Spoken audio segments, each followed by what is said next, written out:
Okay, welcome everybody. This is a very special CyberPulse live stream. We have Dan Ives, Managing Director of Wedbush Securities, here with us today. He's got some opinions and thoughts about what he thinks the Tesla board members should do now that Elon Musk has announced the American Party. Joining us also is Alexandra Mertz, and we've got Jeff Lutz as well. So thank you, everybody. Appreciate you joining us. Great to be here. So Dan, you came out with a very strong opinion of what you thought were three important points that the Tesla and the board should do. You said that in your opinion, the following three steps.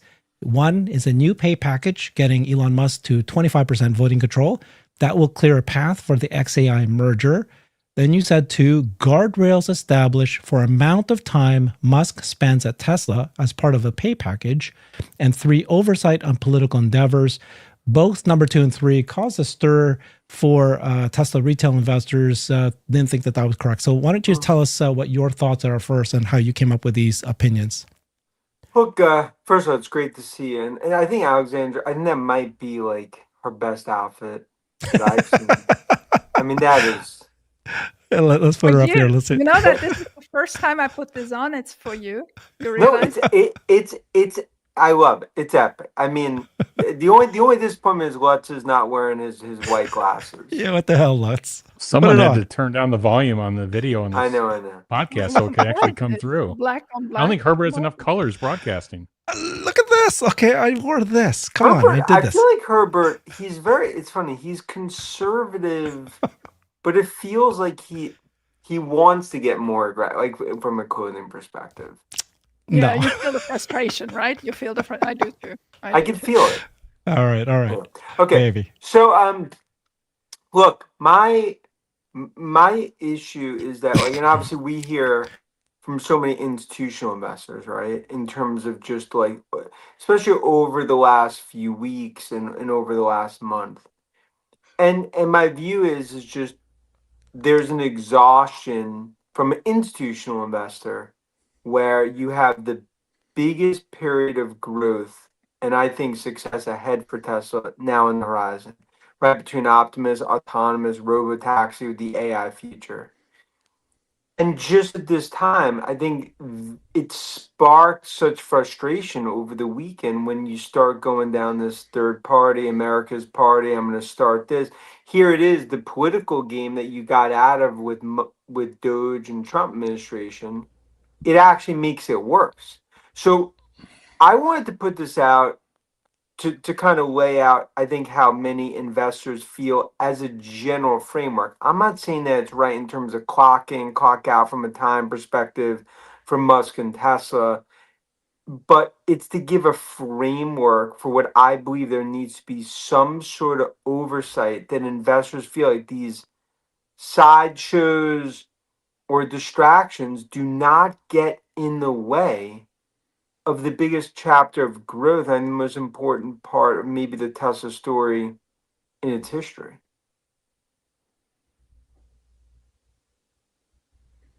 Can I take it right there? Yeah. Please? Yeah. Thank you.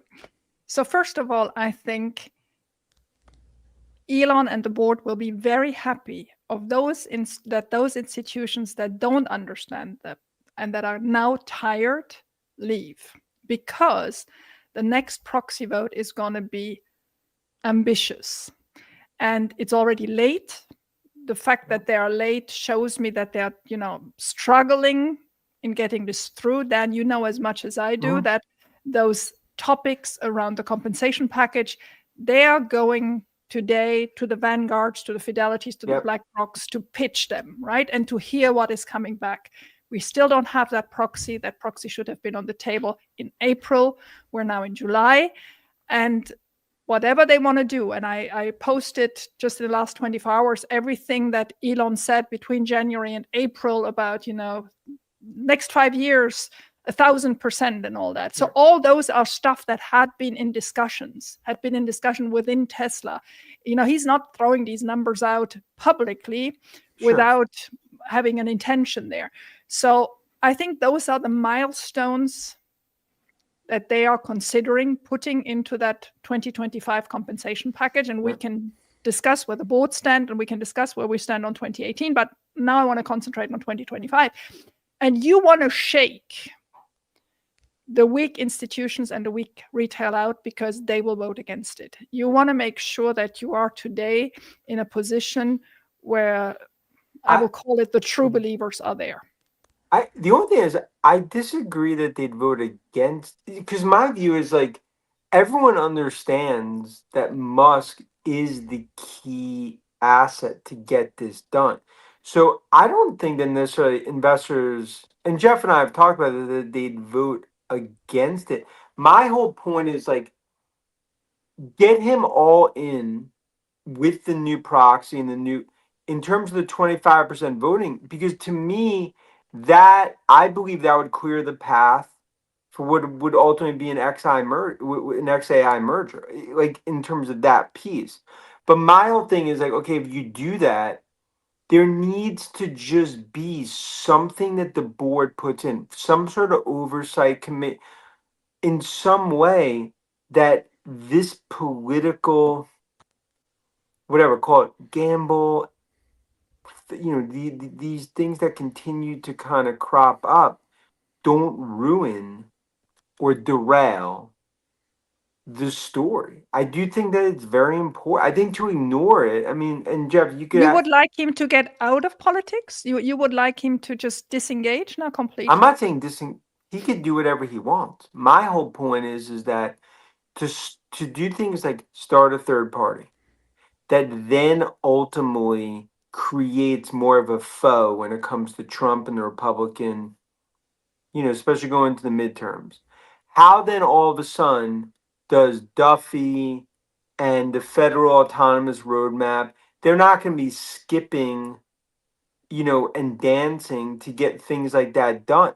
So my whole point is like, why at this point go down that path so aggressive? You could fund things where if that ultimately derails or puts some sort of blockade in what is such an important chapter. I mean, that's just my look. On the same day that Nvidia hits a $4 trillion market cap, with Jensen just 2 a.m. in Taiwan making sure everything gets done. I'm just trying to say, like, that to me is why it's so important, the political stuff.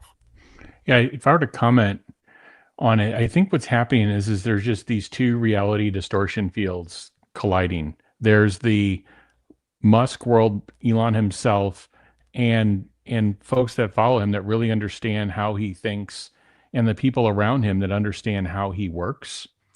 There's that. I mean, he doesn't function in a typical CEO framework. If you were to look at his calendar, I'm sure it would be several 5-10 minute meetings. It would be all over the place, multiple locations. He just doesn't function or think like a conventional CEO. And sometimes we want to apply a bit more of a conventional CEO framework to make us feel better, but make us think that it's going to kind of turn things in the right direction. When the reality is he needs to be him, and who he is.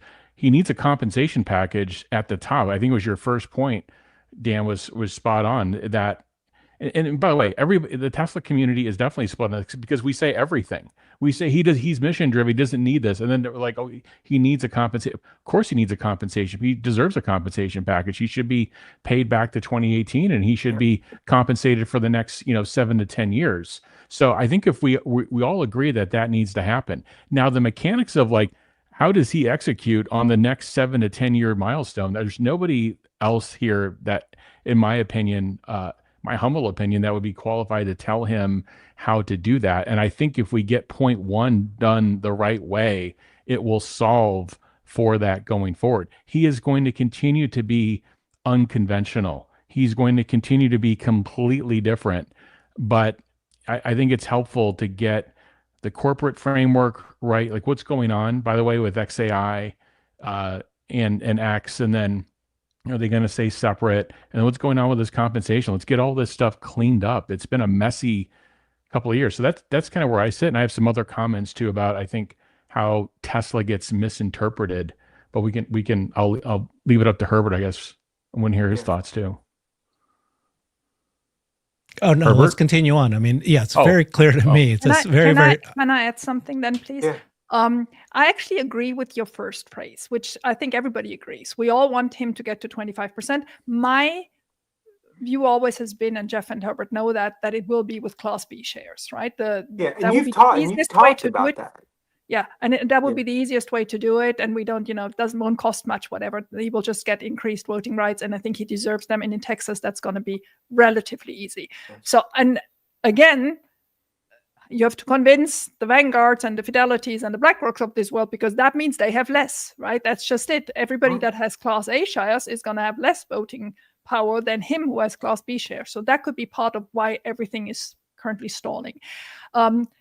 I then already don't agree on the second part of that first phrase which is that merger, but I can be convinced on that point. So do you really think Elon wants to have XAI public? Because I think he hates that Tesla is a public company, and he hates all these obligations, this governance, these issues that he has to deal with now every day because it is a public company.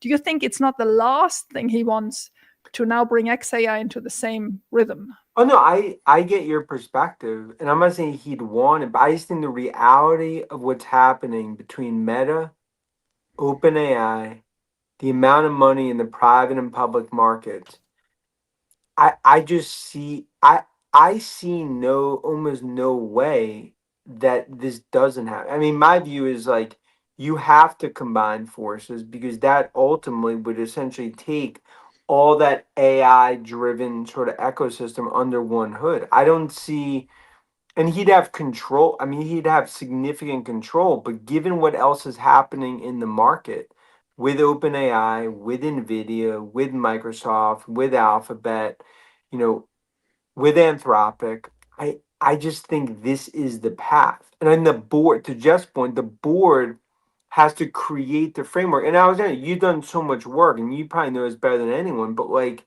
I just feel like now, the reason I talked about what the board could do is like, it's a blank sheet of paper, set the kind of framework for Musk, get this thing set, give him the voting. However, from an investor perspective, put in some way, whatever, guardrails, framework, oversight, something that every board does, but especially because of Musk, that would give investors the comfort that they're not asleep at the wheel.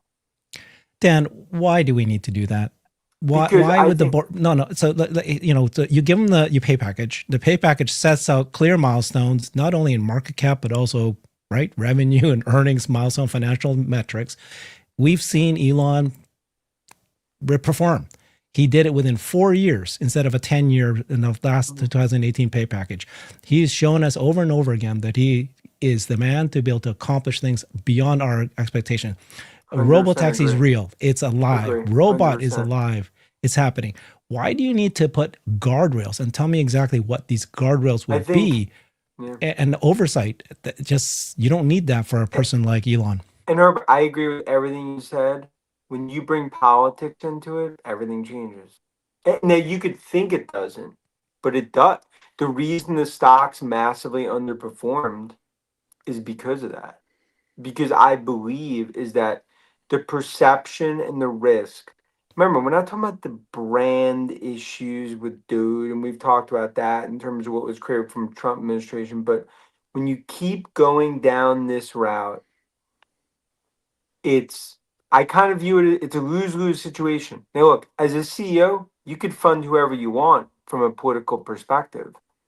But you cannot deny that taking on the establishment in DC and creating whatever, call it enemies or foes from Trump administration, transportation secretary, and everyone that sits in the cabinet, I think it's very unrealistic or not looking at the situation without smoke and mirror, that would not negatively impact the path where you want to get to. I just think it's in the old world, yes. In the inboxes of Wall Street, right? In the way Wall Street handles things, I completely agree with you. You know them better than I do, but I still remember well. But Elon couldn't care less. And if the board would dare to do something like that, forced by institutions or forced by your proposals or whatever, He's actually most likely to say, you know what, I can concentrate on my other ventures.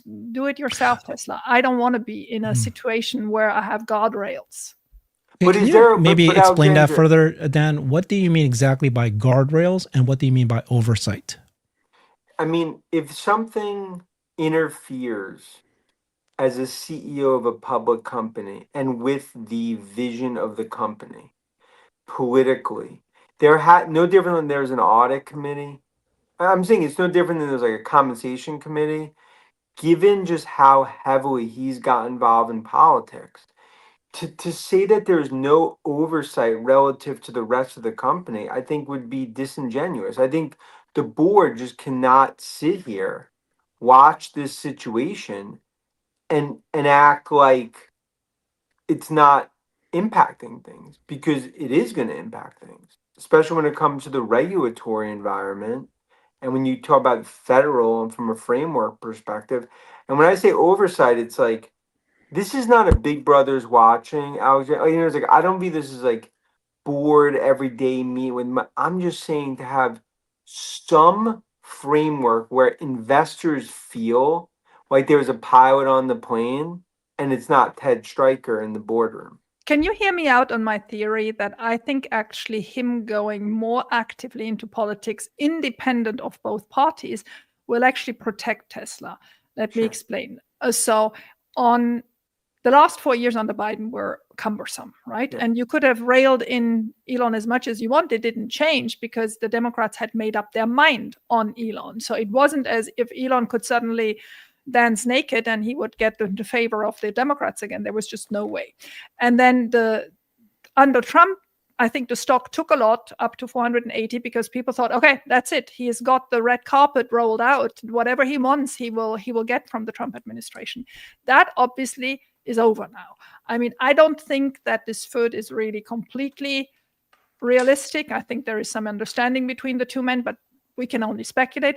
But what I do believe is with him becoming an actor, with him becoming the kingmaker, with him having his people in strategic positions in the House and in the Senate, if that's where he wants to go, or even just with threatening that, he actually becomes more protected rather than a target.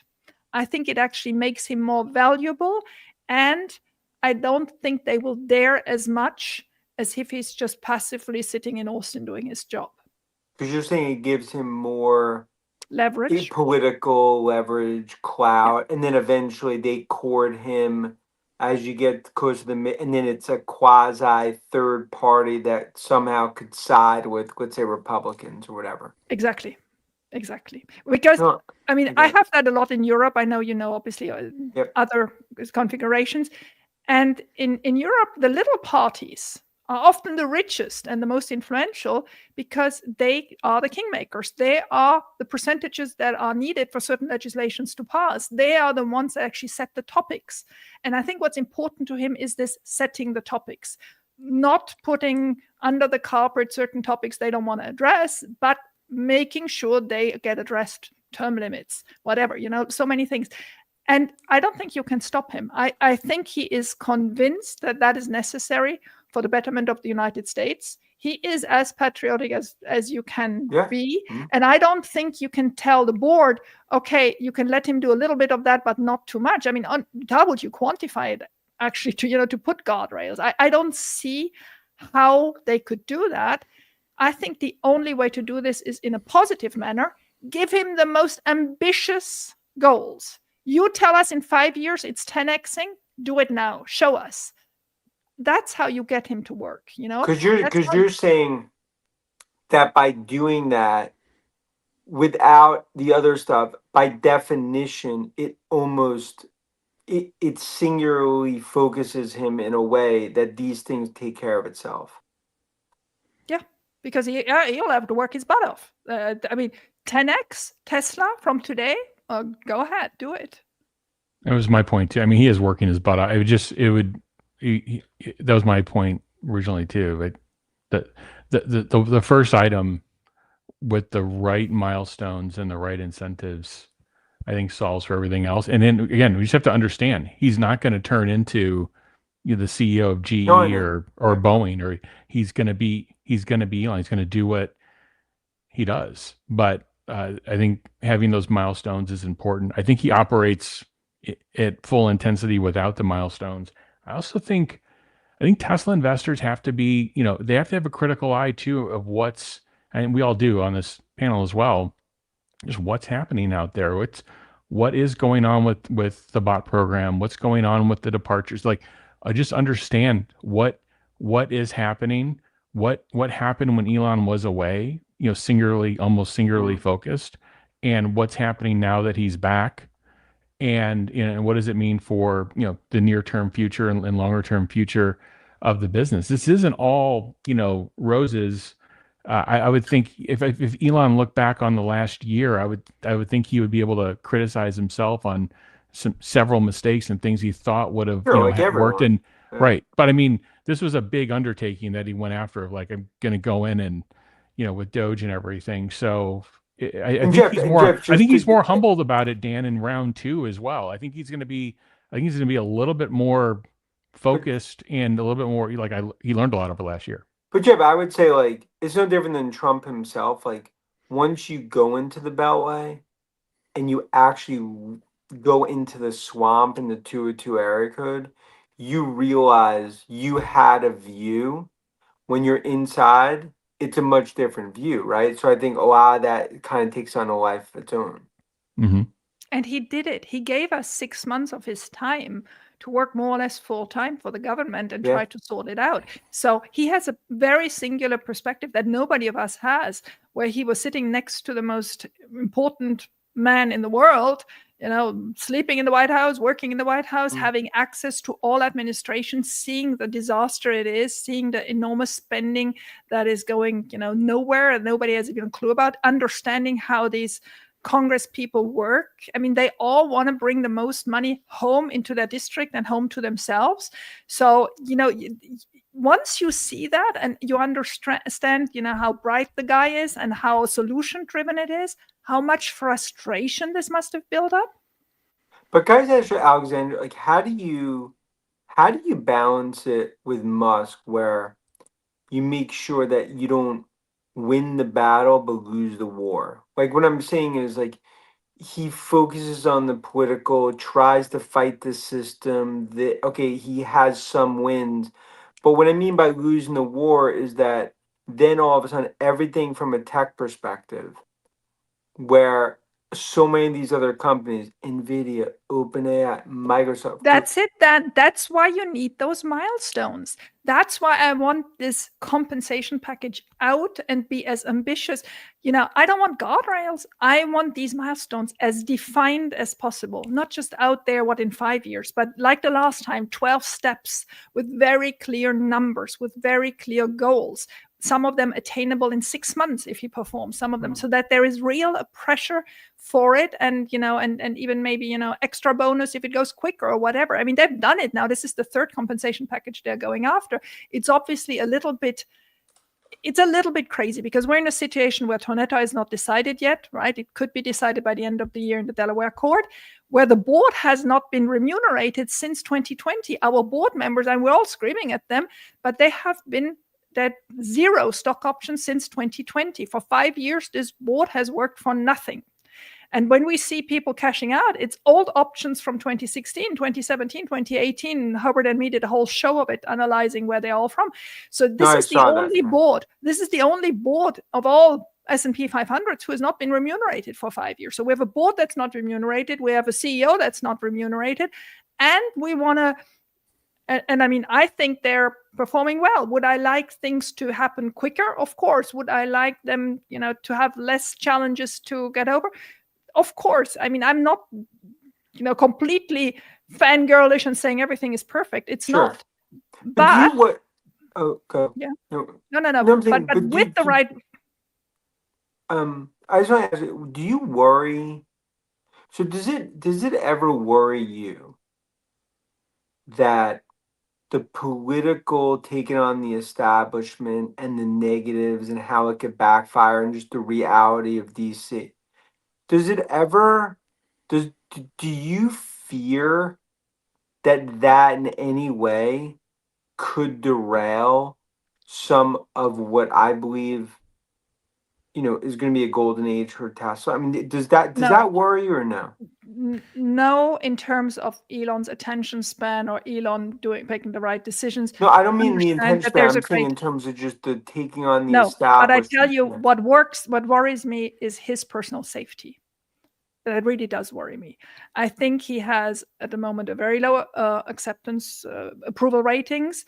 I think people misinterpret him. He has become like Bezos, the villain billionaire. Bezos was married in Venice with Kim Kardashian and all the other boobs out there, right? That's now the image. And Elon, the image is like, he's the crazy politician that tries to pull the strings there. So I think this is an issue for his personal safety. I was worried a year ago. I was worried, when he declared that he's going to support President Trump after the shooting, and we did actually a letter to the board. I was worried when he joined the campaign, not the money. I mean, I voted myself for President Trump. You all know that, but I was just thinking, oh my God, he's putting himself out there. And I mean, he's a genius, but he's a clumsy genius, right? He doesn't always understand how his physical reactions, Nazi salute, how his words are interpreted. He doesn't have I call it clumsy. I mean, it's funny. Sometimes I feel like he's my son or my younger brother, but it's just this feeling that he doesn't even realize in what danger he's putting himself. Yet I know, and we all know how much Tesla needs him, right? I'm not saying we need guardrails or more hours, but we need him to be alive, right? And so that's my biggest worry. I disagree with Alexandra in the sense that that Elon's political endeavors will not impact Tesla. And in fact, she thinks it's actually going to be positive. I think that there is a potential for it to be negative. Having said that, I think, Dan, you have this assumption that you're saying that if Elon had guardrails for his time and he had oversight in his political endeavors, that somehow will make Tesla have a better chance for the future. When regardless, without the guardrails, without the oversight, despite Elon doing his political endeavors he has already been doing, take a look, pull back a little bit. Tesla has accomplished a lot of things. Robotaxi has launched. Cars are driving themselves. My car in my house here is driving itself at this point. There is a robot. This is a real program. It is considered to be the most advanced robot of anything that's out there. He's leading the way. What exactly did you think that he could, so net, I still believe, despite that, you might be right. There are some things that could have been a bit better, but overall, the things he's accomplished for Tesla is beyond anything any of us could have imagined 100%. today. We all so agree. then We all why agree. demand the guardrails or oversight when we're doing fantastic? At the end of the day, the stock doesn't lie. In other words, just like the 10-year, you can't bully the bond market. Like the stock is telling. We agree, but the stock is telling you. Look at the stock versus any other big tech player outside Apple. The stock's telling you what's happening now is having it is having an impact, whether it's perceived as Alexandra, whether you went from a front row seat to an autonomous, a green light, an accelerated roadmap, and now it's actually become the opposite. But I think to think that hasn't had an impact, I just disagree. I think most investors, when I talk about the exhaustion, and I get what Alexander says, like, okay, if you don't want it, then leave. But also it's like when you talk about some of the biggest institutions in the country or in the world, you do also need that support to get to 2 trillion. 3 trillion. I mean, that can't just be with retail. Yeah, I think there's definitely cultivation occurring with the investor base with Tesla. If you've been in the stock for a number of years, you've been through these cycles. I harken back to, remember the Twitters that are, Elon, they need somebody to watch Elon and what he posts. And we see how that worked out. We see where the company has grown to, and we've seen that was completely ineffective. So I don't think he operates with man-made constraints or guardrails. I think it goes back to that number one thing of setting that comp plan, setting really rich To targets, Alexandra's and point. then going after it. A couple other things I think, and Tom Lee's been out there, he's been saying, I think it's very correct. There is only one Tesla. I think you have to worry if there's another Tesla-like company created. But as Tesla continues to branch out, whether it's energy, whether it's FSD, whether it's now robotaxi and Optimus, it's becoming more and more difficult for there actually to be another Tesla. It's becoming so diverse. Now, these products, these newer areas of the company need to ship, but it's really important. But the thing that is already shipping today that I think makes it a powerhouse for the AI age is hardware, is manufacturing, is supply chain. It gets essentially a zero in terms of valuation for its supply chain and its manufacturing prowess, but it has the best supply chain and the best manufacturing prowess in the world. And it's actually quantifiable. If you look what's happening in tariff world now, Tesla is co-located in each major geopolitical economic zone, and they're fully internally sourced, almost over 90% in each of those zones. That is, I'm just telling you, in supply chain world and manufacturing world, that is nearly unheard of. And that's a decade long thing you have to build towards, and there should be some inherent value. And so here's what I connect to that. I think a lot of the market is actually missing the fact that they're looking at ZEV credits, they're looking at the $7,500. They're not looking at the reverse of it, which I is agree. the other companies that actually need that stuff aren't going to have it. They're going to build less EVs. They're publicly taking their capacity down, and Tesla's going to get more of that. I don't think a lot of people realize that about 60% of the ZEV credit pool is actually outside of President Trump's control, outside of the US. So I think these things are important. And just finally, Musk, when we go back to this comp plan and everything, if you look at it over an arc of time, he executes. Like, he has this very high batting average of both taking on things that have never been done before in the world, and then he actually has a very high batting average of actually executing, whether it's the charging network, whether it's just the scale of EV profitably, FSD actually at cost, full self-driving robotaxi actually at a cost structure that can actually scale. Nobody's done that. Tesla is entering production to actually do that now. Rocket launch at scale. If you think about it, all the geopolitical stuff I talked about in terms of how they built their factories, he executes at scale over a time arc. And when you're doing these things that have never been done before, it is very difficult to pin an exact day, date, week, month to. But typically when you get there, it's something that's so generational in terms of wealth and wealth creation that it won't matter. But so Jeff, yeah. guys, ask you, do you think the political complexity of what Musk has created with third party and taking on the establishment, do you think in any way that impacts Tesla's future? Yeah, it creates a risk profile. And I think you have to understand that everything has a risk profile, a probability of execution. And now you overlay this where at one point you were somewhat agnostic, maybe a little bit more in the Democrat camp, you're big clean energy person, and maybe the other side's a bit against you, but they don't kind of know who you are. And then you come all out, and then you go full into the other camp, and then the other half hates you. Like, if the other half got in control of Congress, who knows if they'd be subpoenaing him, left and right. I think it creates this risk, but you have to there's all these scenarios that have to play out. I think Alexandra is right. The more I think about this, the classic two-party system, the one way to actually insulate himself and his companies is potentially to create this leverage. But that's also assuming we also know, right? I mean, the third-party system in the country, right? I mean, that's climbing up Mount Everest without Sherpas and oxygen. Correct. I think in terms of the electoral system and everything. Yeah. I think as a Tesla investor, there's definitely a higher risk profile here, and I think if you deny it, I think it's just I don't know. It is. I mean, you've created all of Washington minus 5 people, which 2 or 3 of the people in the Senate and Congress are actually retiring, are kind of against you. So Now it's where do we go from here? And does some of this die off? Who knows? I mean, it's a question of how much noise is that ultimately going to be created. My preference would have been, again, I can't tell the guy what to do. I can't claim I would know what to 100%. do. But it would be like, see you at the midterms, and then go back to what he said in May, which is like, I'm gonna grow GDP. Of course, Jeff. I'm gonna outgrow GDP to debt, and that's what I'm gonna do.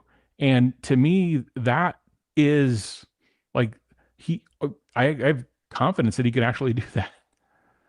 Whereas the nonlinear cesspool space of Washington, D.C., anybody of any IQ level can enter there and do something or whatever.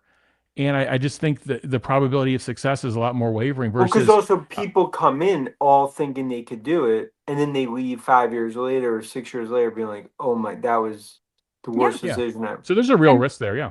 And then, I mean, you know it as much as we do. There's nobody else who manufactures. There's just nobody. Yep. None of the other companies you follow are manufacturing themselves. Either they have 100%. 1,000 sub-supplier or whatever. So the only ones, and Jeff, I'm so happy you're back because you just explained it so much better than anybody else. The only one who does it and who does it locally and who has thought this through for 10, 15 years is Tesla. And we're now at this point where it's all coming to fruition, and it will come to fruition for the bots. I mean, you, Dan, Yep. have written about the potential of bots, and nobody will be able to manufacture the bots the way Tesla can Yep. manufacture them. And do you really think one moment that because he is also in his mind thinking about a third party and steering this political confusion or kingmaking or whatever, that he is less concentrated on Tesla, that he's less concentrated? No, it's not about that now. It's about, like, I'm just giving a scenario. It's 6 months from now, he's in Iowa trying to get a third party on the ticket in the primary. I don't know, and you're like, and Jamil Jensen's in Taiwan, Nadella's in the Middle East. He did that. He gave millions in Pennsylvania, and the stock went to 480. Because you're on the right side of it. The point is, was it the right side? I mean, yesterday with the Epstein files, I'm not so sure it's he's on the right side. Dude, at the end of he's on the right side in terms of the political power within Washington. That at least you're on the right team. Now he's not playing left or right anymore. Now he's playing above. And I can tell you, you will come around and you will say, actually, that was smart. Look, I want to ask this question. Okay, so first of all, let's look at it from his perspective, right? So first of all, I think all four of us deeply respect and recognize how incredible Elon Musk is as a business leader. He himself loves Tesla and knows how important Tesla is, right? We all agree that he's not going to endanger Tesla. It is so important to him. It's important to the world. Now he does his political party, despite he must know the impact to Tesla.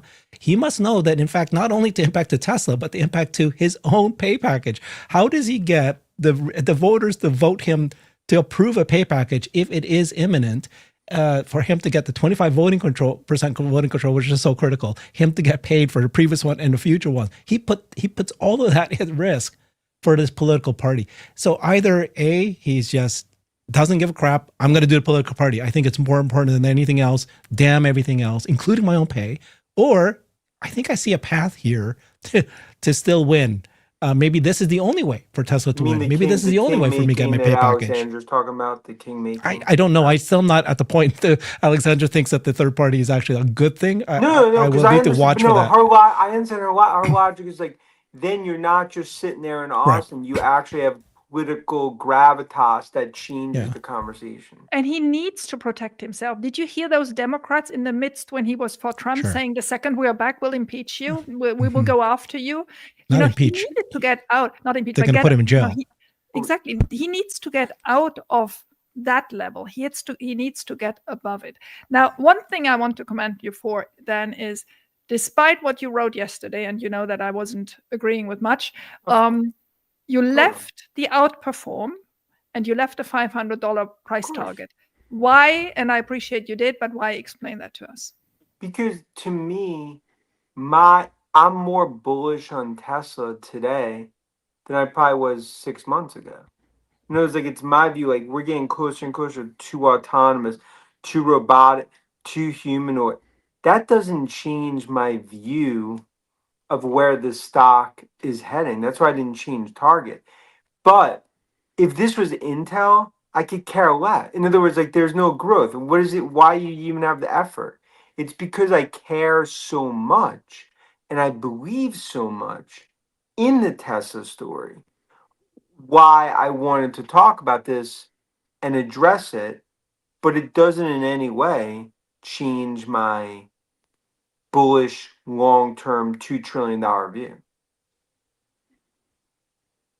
Good, I appreciate that. Yeah. And also, Alexandra, the other thing I'd say too is like, you know, like, and you guys do like just an unbelievable job, and I think the community does a great job. And it's very easy, like for so many, like, you know, you could like, you know, in terms of the community, for me, just because so many of our clients are institutional investors, you know, I almost sometimes have a like responsibility, but like when I hear things, I'm gonna get it out there, and it's no different than what I do like with so many of my other companies, good or bad, to just like I might to get out what people are. I understand thinking. that. And I mean, you're in a world where most of the investors have a much shorter time horizon of investment than we do. You know, we can sit this out. There are retail investors here who've been in Yep. there since 10, 15 years, right? I've been personally in there for Yep. more than 5 years. So the whole perspective is a completely different one than for somebody who has performance measurements, who has to compare themselves to the competitor, who has a annual bonus that is linked to their fund's performance. I mean, this is a completely different world. I come from it. I'm so pleased I'm not there you anymore. know it, and you know it well, like in terms of all. And so their concerns are much more short-term orientated. They are suddenly sitting there and thinking, oh my God, now he's doing politics. That's still 18 months away. So now for the next 18 months, we're going to go through hell with that, right? That's their worry. Can I ask you a question? I know like we've talked about it before, but just like to get really specific, like when we talk about like proxy and next steps, and they've delayed the proxy and the like, what are the timelines like in terms of like what we should expect, like in terms of now in Texas and not in Del? I understand the 25 in terms of the 2018, the 56 billion, and that is going through the week. But can we talk about like proxy 25 new pack and like what you expect? Yeah. I can tell you what I expect, and I tell you also I don't know anything. So we had today But this just New York what you Times expect. I feel like article. you're as dialed into this as Sure. anyone. So we had this New York Times article of always the same treasurers. There is a bunch of a dozen all Democrat state comptrollers and treasurers that always do the same letters and always feed the New York Times. So the source, there's no surprise there. They want to push the board to bring this proxy soon. In this proxy is potentially the comp package. Let me just recall it. In the 10Q of April, they announced that they're currently in place a special committee to discuss a potential new compensation plan. Let's call it the 2025 compensation plan to make sure we don't talk about the Tonetta thing. And we changed from Delaware to Texas last year on June 14th. So this became a Texas company on June 14th, 2024, and has not had any shareholder meetings since. So this New York Times article today claims that in Texas, there's a law that latest 13 months after the last shareholder meeting, you have to have this one. That's already impossible because you need to have a proxy, you need to have 8 weeks where people can vote on the proxy, and then comes the shareholder meeting. We don't have a proxy yet, right? So that's just completely impossible. And Tesla has more than 10 million retail shareholders all over the world, so they want to make sure everybody can vote. You could potentially reduce those 8 weeks to 2 weeks if you wanted to, but Tesla is not going to do that because there are retail shareholders all over the world, and they need the retail shareholders. And currently, retail shareholders only make up between 36 and 40% of the shareholders. So every retail shareholder that is pro-Musk needs to go out and get votes.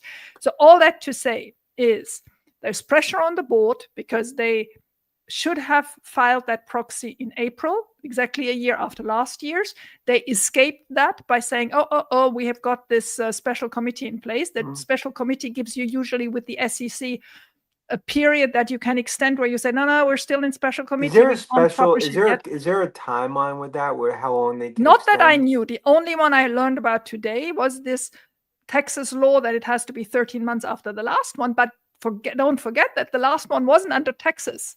The last one was Okay. under Delaware. So I don't think they can really pull that card and say, you know, we can push them into doing what. And even if they could, I don't think that Texas would allow them to say, look, okay, let's push Tesla to do now quickly a shareholder meeting. There's no sense, right? I mean, it's all nice to make headlines, but you want a good proxy. You want, for a company of the size of Tesla, a proxy where there's a fair chance of the items getting voted on, not just write anything. So there are currently only two solutions. Either they now rush into it and don't talk about the compensation plan, just do the typical. There are 3 directors who have to be reconfirmed, and they're always the typical stuff that has to be done. So it could be a shareholder meeting that's just on very basic issues, and they will not include the compensation plan. That would allow it to publish that proxy next week, and everything is just calm sailing, and then there we are. Or and then with that, in 3-6 months, they do a special annual meeting just for the compensation plan. So it would be divided into 2 different shareholder meetings, or they sit it out longer until they're sure they have the text and the votes so that the compensation package has a fair chance to get through. What do you think on that? Like when you talk about those 2 scenarios, what's your educated, whatever, like your get, like if I you had to say hope that we get a compensation. percentage chance, like yeah, I hope we get a compensation package, but I do believe that the moment, like Herbert said earlier, the moment that he decided to launch that third party, because remember, it went in 2 phases. He did that initial poll 4 or 5 weeks ago, and then 10 days ago, suddenly it was like, here we are, 4th of July, let's do it, blah, blah, blah. So I think in that phase came this moment where he had to decide, okay, is it for me more important to win this compensation package, or is it more important that I launch the third party? And I think we know what he decided. So while I personally would like this compensation package 2025 in there so that we see the milestones and get him focused on it and you know, get the votes in, I think there is a fair chance that they're now gonna delay the compensation package part of it and just bring a standard proxy out on the annual basic stuff. Because of this. Yeah, because of the third party. Dan, is it okay? I need to do my job, if it's okay, to be much more complete in the way we present this. We very much respect you, of course, and everything you've done. I really, really like the way that you've, of course, have been very bullish on Tesla for so long, articulated so well when you go to CNBC, and then, but there are times when you voice your concerns about what you think, especially I remember that time about communication. But I just wanted to share that this is what happened right after you posted this, and you said these are the things we need to do. Yep. Elon did reply to you saying, Rudy, shut up, Dan. Yep. Why do you think that he reacted this way, and how do you feel about seeing this? Because he knows. Like obviously is like one of the biggest supporters. I think it took him by took him by surprise that I would come out being like so critical. Like, you know what I'm saying? It's like he's used to everyone like, oh, the haters, whatever. But it's like I think by me doing it, he's like, what, dude, what? So I think that to me is like sort of my take. But then it goes back to my view is like, the reason I did it is because I care so much. If I didn't care, I wouldn't have ever gone down this path. Let me say what I think. I think it was clumsy on both of your parts. I think your second and third point, you probably knew you were gonna, get into hot water because you know darn well we're all standing like one man in front of Elon saying, don't touch, don't, he's a genius, just let him be. I'm sure you actually could heard our voices when you typed it out. And I think that Elon was a little bit harsh in his response, but I mean, but it's all. It made us laugh. Did it make you laugh, or did it make you just like? Yeah, of course. But bottom line is like we're all. This is like one community, and you can argue and disagree, and I get it, but it's all to get to the same point. We all want to get to the same point. There might be like different ways to. We all have different views, but that's why like we know each other so well. Because we're such believers, and obviously like, Kathy and Tom, there's so many other. We're such believers in the story.